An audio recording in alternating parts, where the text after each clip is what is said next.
¿Qué tal, amigos y amigas? Bienvenidos a Entre Divanes. Comenzamos el grueso del canal comentando un texto publicado por Sigmund Freud en 1894. El texto es Las neuropsicosis de defensa, ensayo de una teoría psicológica de la histeria adquirida, de muchas fobias y representaciones obsesivas y de ciertas psicosis alucinatorias. Como veis ya solo en el título se ve que va a hablar de cuadros clínicos muy diversos, ¿no? Y todo esto lo hace en apenas 9 caras. Es un texto muy corto que introduce conceptos de gran relevancia para el psicoanálisis, como veremos más adelante. Bueno, antes de empezar, cualquier cosa que queráis comentar, que queréis añadir, que no estéis de acuerdo, que os interese, lo ponéis abajo, ¿vale? En la barra de comentarios. Bueno, empezamos. Iré leyendo, tengo aquí preparado unos apuntes, ¿vale? Entonces, espero que me perdonéis que lea. Bueno, 1894. Nos encontramos en la etapa de la teoría de la seducción y el texto pertenece a los estudios preliminares de Freud. Con la teoría de la seducción, Freud pretendía explicar el origen de las neurosis atribuyéndolo a vivencias de experiencia de abuso sexual en la infancia. En sus investigaciones posteriores veremos cómo hablará de estas experiencias refiriéndose a fantasías inconscientes, abandonando entonces la teoría de la seducción y desarrollando a partir de este momento el concepto de realidad psíquica, concepto de suma importancia. Hay muchos autores que de hecho consideran que esta transición en el pensamiento freudiano marca el verdadero inicio del psicoanálisis. Si bien que es verdad que otros muchos autores y lectores de Freud han criticado este cambio, ¿no?, que hubo en su pensamiento, ya que de alguna manera se retracta, ¿no?, en considerar que han sucedido verdaderos abusos sexuales y dice que todo ello es debido a fantasías inconscientes. Hay que pensar también que, bueno, estamos hablando de finales del siglo XIX en Viena y que muchos de los adultos que habían perpetrado estos abusos sexuales eran personas que habían acudido a Freud y le habían proporcionado un dinero por empezar algún tipo de tratamiento, ya fuera con algún familiar suyo o con ellos mismos. Lo cual hace pensar, podemos imaginar, ¿no?, la presión social que pudo suponer para Freud el destapar todo esto. Es en esta transición del paso de la realidad a la fantasía inconsciente cuando Freud escribe una carta a su gran amigo Wilhelm Fliess en la que le dice: ya no creo más en mi neurótica.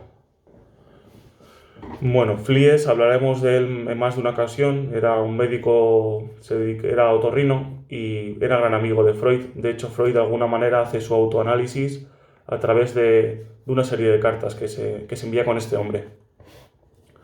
Fliess era otorrino, pero introdujo también conceptos acerca de la sexualidad que pasaban a formar parte del corpus del psicoanálisis.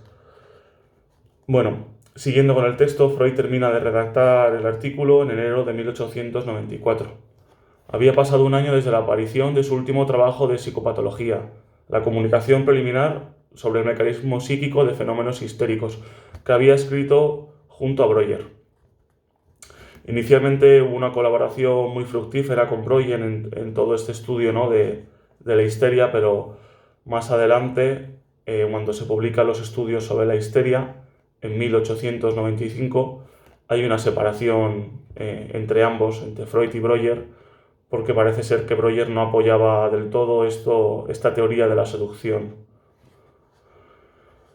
Bueno, en 1893 Freud estaba produciendo todavía una cantidad de trabajos neurológicos muy importante, y es en 1894 cuando empieza a preparar el texto que ya hemos mencionado, Estudios sobre la histeria, publicado finalmente en 1895. Como lo demuestran sus cartas a su amigo Fliess, en todo este periodo estuvo intensamente dedicado Freud a estudiar los problemas de las neurosis. Cuando pensamos en Freud, pensamos realmente en neurosis. ¿Por qué es relevante este texto, ¿no? ¿Por qué traigo este texto? Pues es relevante porque aborda la teoría de la defensa, que había sido brevemente mencionada en la comunicación preliminar, y es aquí cuando recibe por primera vez un amplio tratamiento. El término defensa en sí es inauguralmente utilizado aquí, lo mismo que los términos de conversión y de refugio en la psicosis. Además, comienza a esbozarse el significativo papel de la sexualidad, se roza la cuestión de la naturaleza de lo inconsciente y, lo más importante quizá, se plantea toda la teoría fundamental de las investiduras psíquicas y su desplazamiento. Y se enuncia claramente en el penúltimo párrafo del texto la hipótesis sobre la cual descansaba el esquema freudiano. Más adelante leeremos este penúltimo párrafo, ¿vale? Bueno, en un intento por descubrir el origen de las diversas neurosis, Freud hace una división entre dos grupos bastante bien diferenciados. Por un lado, las neurosis actuales, que serían la neurastenia y la neurosis de angustia. Y por otro lado, los vinculados con la psiconeurosis, que son las fobias, las obsesiones, la histeria, de lo que vamos a hablar en este texto, ¿vale? Las neurosis actuales, si a alguno os interesa, tenéis un texto de 1898 que es La sexualidad en la etiología de las neurosis. Y ahí habla de estas neurosis, de las neurosis actuales. Estas neurosis actuales no tienen un origen en los conflictos infantiles, sino en el presente. Existe en estas neurosis una falta o una inadecuación, dice Freud, de la satisfacción sexual.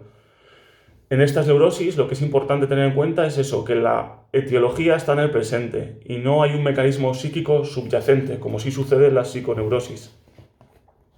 Los síntomas en las neurosis actuales no proceden de una significación susceptible de ser aclarada, por lo tanto, dice Freud que el método psicoanalítico no tiene ningún sentido en ellas, no sería efectivo. Y por otro lado, el otro grupo de neurosis son las psiconeurosis, que, como hemos dicho, es de las que vamos a hablar. Lo que define a estas neurosis, a la psiconeurosis, es la presencia de una defensa. Es decir, las diferentes maneras que tiene el yo de defenderse en la neurosis.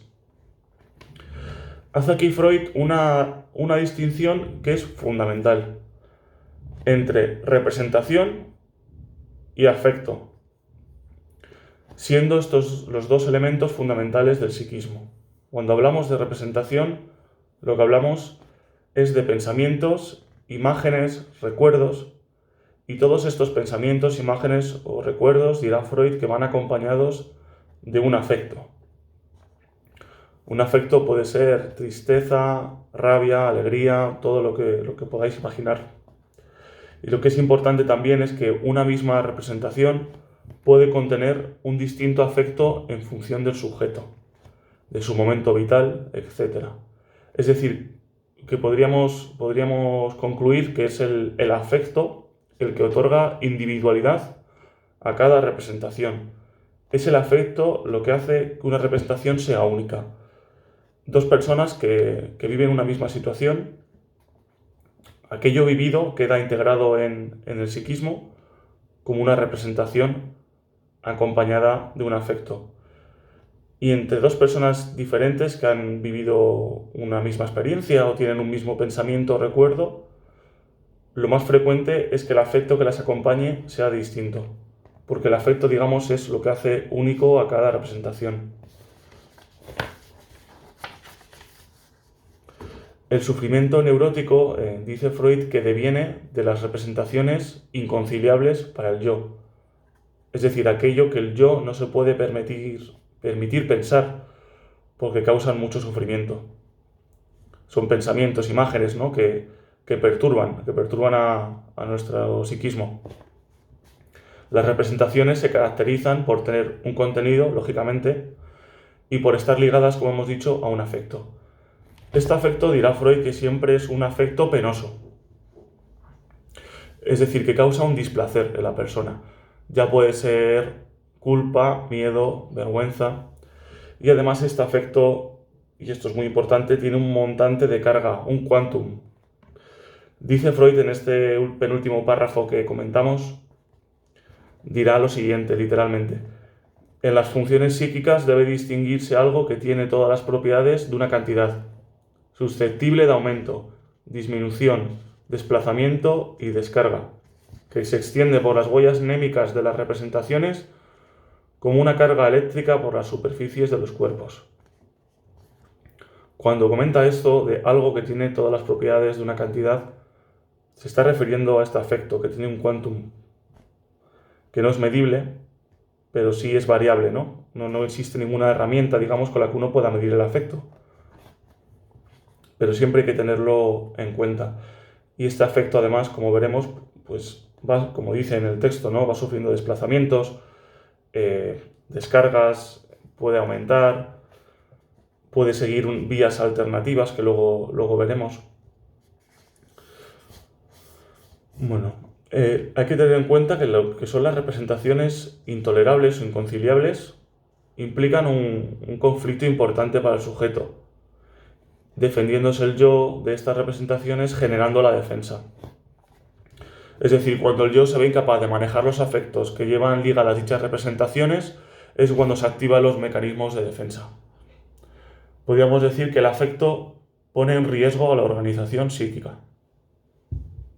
El mecanismo de defensa principal, clave para todos los demás mecanismos que os sonará, es el mecanismo de la represión, término que Freud va a utilizar ampliamente en muchos de sus textos. Mediante la represión, el yo desaloja la representación intolerable del campo consciente y lo envía al inconsciente. Dice Freud en el texto respecto a los intentos del yo por olvidar que ni la huella anémica ni el afecto a ella inherente pueden ser hechos desaparecer una vez surgidos, pero hay una vía que podría considerarse equivalente a la solución deseada. Y continúa, esta vía sería lograr debilitar la representación de que se trate, despojándola del afecto a ella inherente, esto es, de la magnitud de estímulo que consigo trae. La representación así debilitada no aspirará ya a la asociación. Aquí lo que se refiere es que el psiquismo consigue sacar a esa representación del campo consciente, ¿vale? La introduce en capas más profundas, digamos, aunque es verdad que cuando escribe este texto todavía no se había desarrollado la primera tópica, todavía no se hablaba de consciente, inconsciente y preconsciente. Esto que acabo de decir es, en resumen, ¿no? Toda representación, como hemos dicho, tiene un afecto, ambas están ligadas, y la manera que tiene nuestra psique de defenderse de esta representación intolerable, cargada de un afecto penoso, es separarlas. Deja por un lado la representación y por otro lado ese afecto penoso. Y luego veremos lo que va haciendo, porque ese afecto penoso debe seguir un camino para establecerse, digamos, y dejar de estar errante por el psiquismo.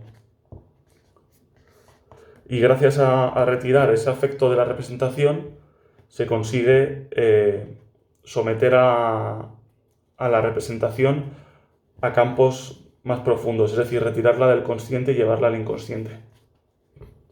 Lo que sucede es que al retirar el afecto de la representación, al separarlas, la magnitud de estímulo de la representación, es decir, el afecto, tiene que encontrar un distinto empleo, dice Freud. Debe ir a algún lado, se tiene que hacer algo con ella. Este mecanismo del yo, de la represión, es común tanto en histeria, fobias y representaciones obsesivas. Esto es muy importante, ya que supone que, gracias a este texto, pues, se pudo reunir en un mismo grupo nosológico las neurosis obsesivas, las fobias y la histeria, a causa de la presencia de este mecanismo común en todas ellas. Este afecto, separado de su representación, como hemos dicho, queda errante por el aparato psíquico y va buscando su descarga. Este afecto errante es lo que vemos siempre en la clínica como angustia, que es sin duda el síntoma universal, ¿no? Que está casi siempre presente. Y decía Lacan, de hecho, que la angustia es el único afecto que nunca miente. Como hemos dicho, ¿no? La angustia va a estar siempre presente en la mayoría de cuadros clínicos y sería nada más que un afecto penoso que vaga sin encontrar objeto alguno al que poder fijarse. Según los diferentes destinos de este afecto y en función también del mecanismo defensivo que se ponga en marcha, nos encontraremos con los diversos cuadros clínicos a los que vamos a ir entrando, ¿vale? Empezamos por la histeria. En la histeria realiza aquí Freud una actualización de dicho concepto y la divide en 3 grupos. 2 de ellos los mencionamos simplemente y el tercero es en el que entraremos un poco más. El primer grupo sería el grupo de la histeria hipnoide, que dice Freud que es provocada por la propia voluntad, por un debilitamiento del estado de conciencia. Básicamente esto era un homenaje, digamos, a la visión de Breuer, esto de la histeria hipnoide. Por otro lado está la histeria de retención, que comenta que son estados disociativos a reactivos por retención de traumas. Seguramente os suene mucho esto, ¿no? De verlo en la clínica. Esto de estados disociativos a reactivos en pacientes con trauma. Y por último, un tercer grupo y más importante en este texto, la histeria de defensa. En esta última, la representación intolerable queda inofensiva por la transformación de su magnitud de estímulo, de su afecto, en excitaciones somáticas, siguiendo, dice Freud, un falso camino, mediante un mecanismo conocido como conversión. La representación en la histeria tiene un carácter sexual y se vuelve intolerable después de la pubertad, cuando se le dota de significado. El mecanismo de conversión presenta bastantes ventajas frente a otros, como por ejemplo si lo comparáramos con el obsesivo, ya que en la conversión el montante de afecto trasladado al cuerpo logra desaparecer completamente o casi del psiquismo, dando lugar, por ejemplo, a esa bella indiferencia que muchos sujetos histéricos presentan ante sus síntomas de conversión.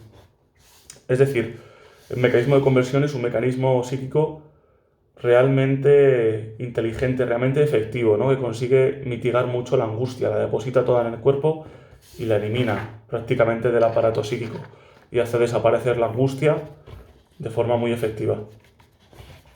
De ahí la indiferencia que muchas veces se ve, ¿no? Es vital, hay una cosa que es importantísima en cuanto a la histeria y al mecanismo de conversión, y es tener en cuenta que en la conversión se afecta una parte del cuerpo que está en relación simbólica con la representación intolerable.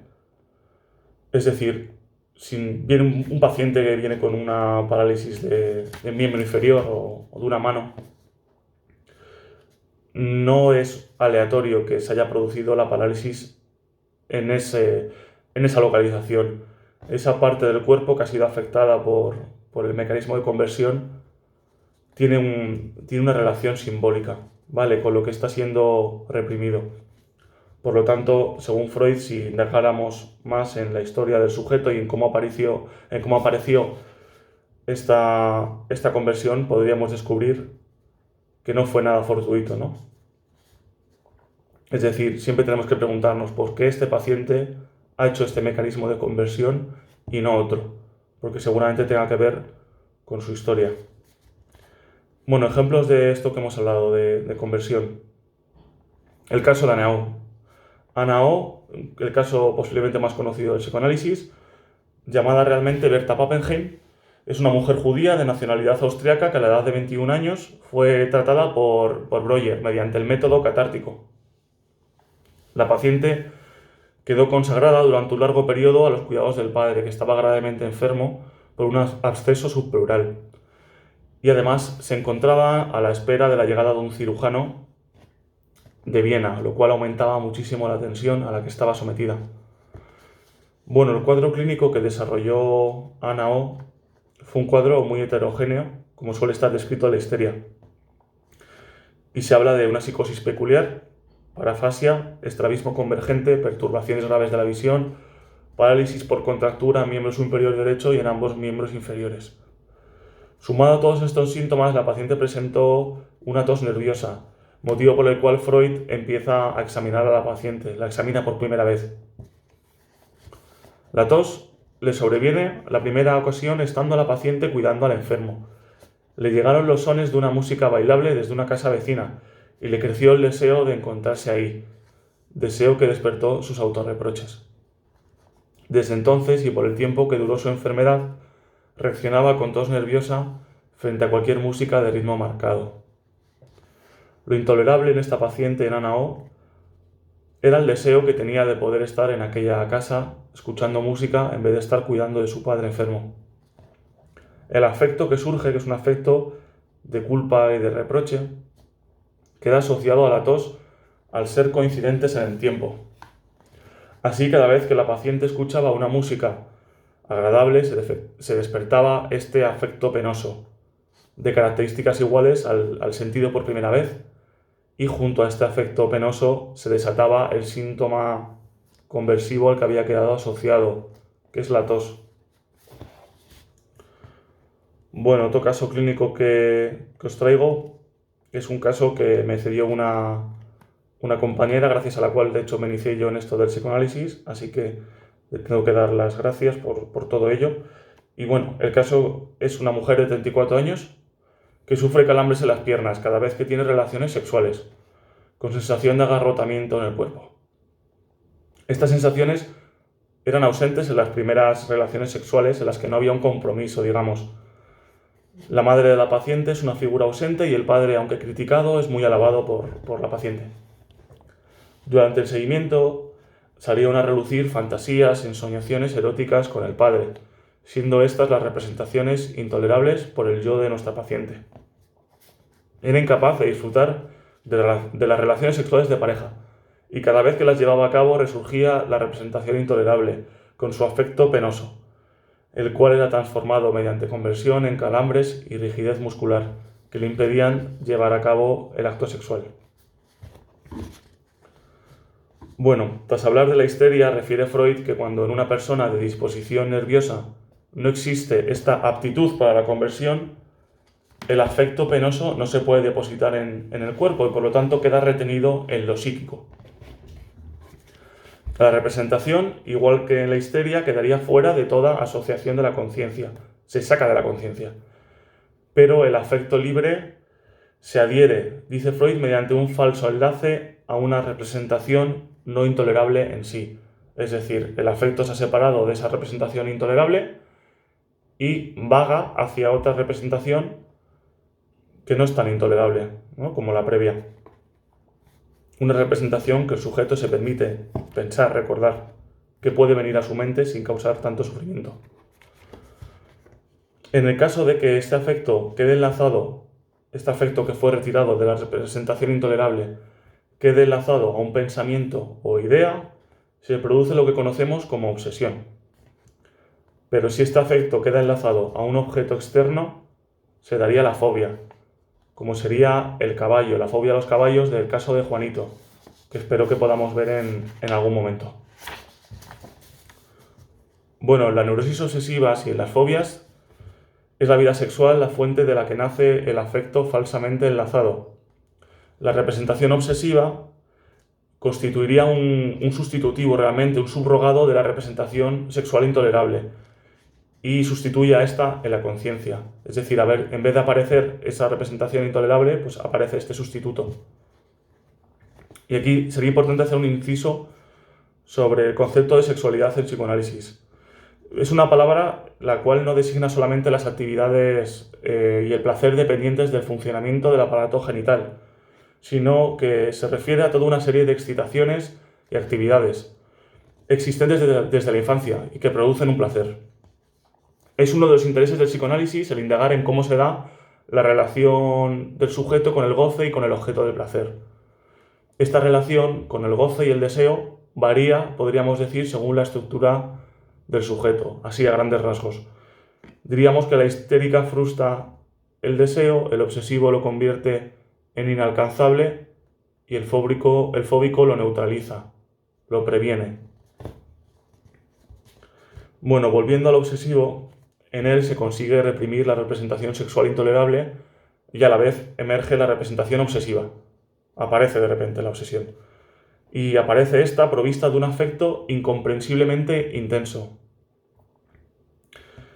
El afecto libre puede ser enlazado en el obsesivo a cualquier representación que por su naturaleza sea susceptible de conexión con un afecto de la cualidad dada. Es decir, esto quiere decir que, por ejemplo, un afecto de vergüenza o de miedo podría enlazarse a representaciones cualesquiera que evoquen estos afectos. Así, la angustia, el afecto libre, comúnmente se enlaza, dice Freud, a las fobias primarias de los hombres, como son los animales, la oscuridad, o en casos de innegable relación asociativa con lo sexual. Refiere aquí, habla del acto de orinar, de defecar, y en general de la impureza y del contagio. Lo que sucede básicamente en el obsesivo, como hemos dicho, es que se separa afecto y representación, se separa el afecto penoso de la representación intolerable, igual que sucede en la histeria, y este afecto que queda libre, ¡pum!, se coloca en otra representación, que no es tan intolerable como la previa. Y lo que es curioso de esto, muchas veces cuando estamos con un paciente obsesivo, nos trae su idea, ¿no? Que resulta, a veces cuenta la idea obsesiva, la repite varias veces, nos la trae al consultorio y la relata con un grado de angustia importante, y siempre hay cierto grado de sorpresa en el que está escuchando el discurso del obsesivo.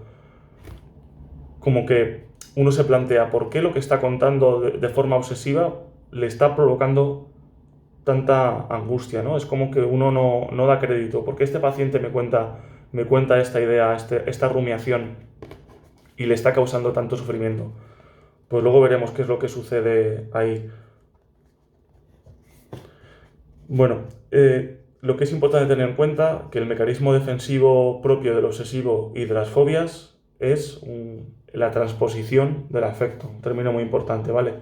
La transposición del afecto lo único que quiere decir es que este afecto pues, se desplaza y se coloca pues, en otra representación en el objeto externo. Bueno, ejemplos de obsesiones y fobias. Un varón de 47 años, previamente sano, aunque considerado por sí mismo como muy temeroso. Está casado con 2 hijos.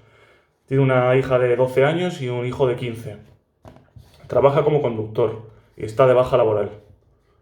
No tiene grandes problemas familiares y comenta que desde hace 3 meses presenta crisis de ansiedad y temores hipocondríacos, así como fobias de impulso consistente en un temor a cometer un asesinato y en un temor, dice, de abusar de una jovencita niña, dice el paciente. Es decir, está hablando aquí de fobias de impulso relativas al asesinato, que es a lo agresivo, y al temor a abusar sexualmente. Es decir, a un aspecto propio de la sexualidad. Y estos temores, además, comentaba el paciente que se reagudizaban ante noticias televisivas acerca de abusos sexuales o de crímenes pasionales. Bueno, resulta que este paciente hace 1 año y medio pierde el móvil y pone una denuncia sin saber si el motivo de la pérdida ha sido o no un robo. Tras la denuncia, deviene de forma persecutoria una culpa por la que piensa que le van a agredir. Y desde entonces aumentan los temores. Siempre se ha sentido muy culpable con la agresividad y al parecer también con cualquier deseo sexual. Tras esta denuncia, además, se abre la caja de los truenos de un mundo negado, agresivo y sexual, en relación también a los conflictos negados con su mujer y con su hija.